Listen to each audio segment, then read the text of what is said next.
নমস্কার বন্ধুরা, শিবানী কিচেনে আপনাদেরকে স্বাগত। আজকে আমি প্রোটিন ধোকলা বানাবো। এই ধোকলা বানানোর জন্য আমি 1 বাটি সুজি নিয়েছি, এই দেখুন দিয়ে দিচ্ছি। নমস্কার দিয়ে দিচ্ছি। আর 1 বাটি দই নিয়েছি। এবার এটাকে আমি পিষাই করে নেব। সাথে দেখুন আদা দিচ্ছি, কাঁচা লঙ্কা দিচ্ছি, 1 চামচ জিরা দিচ্ছি, একটুখানি লবণ দিচ্ছি।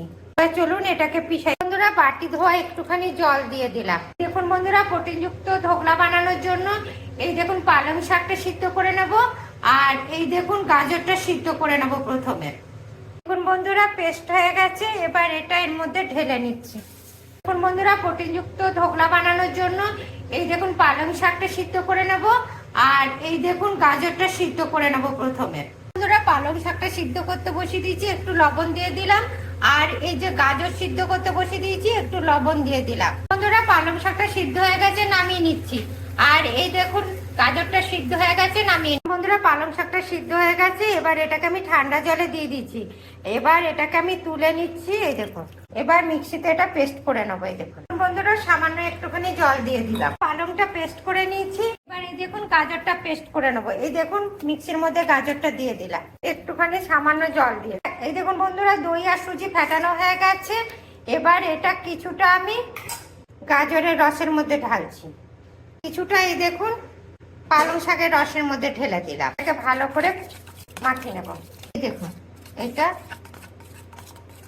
পালং শাকের পেস্টের মধ্যে মাখিয়ে নেব। বন্ধুরা একটুখানি করে ইনো এর মধ্যে দিয়ে দিচ্ছি, এর মধ্যেও একটুখানি ইনো দিয়ে দিলাম, আর এর মধ্যেও একটুখানি ইনো দিয়ে দিলাম। দিয়ে এটাকে ফেটিয়ে এবার বসিয়ে দেবো।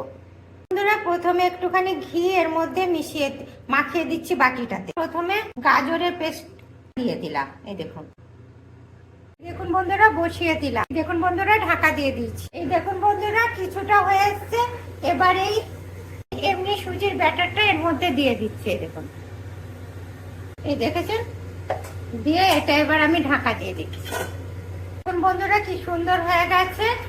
এবার এর উপরে এই যে পালং শাকের পেস্টটা দিয়ে দিচ্ছে।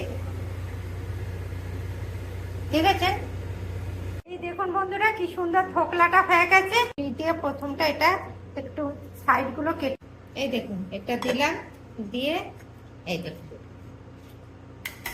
এই দেখুন বন্ধুরা এবার এটা কাটছি।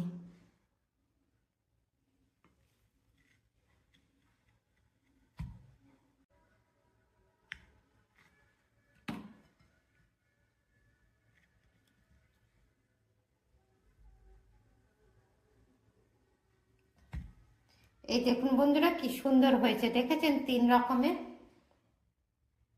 আপনারাও ঠিক এইভাবে ধোকলা বানাবেন।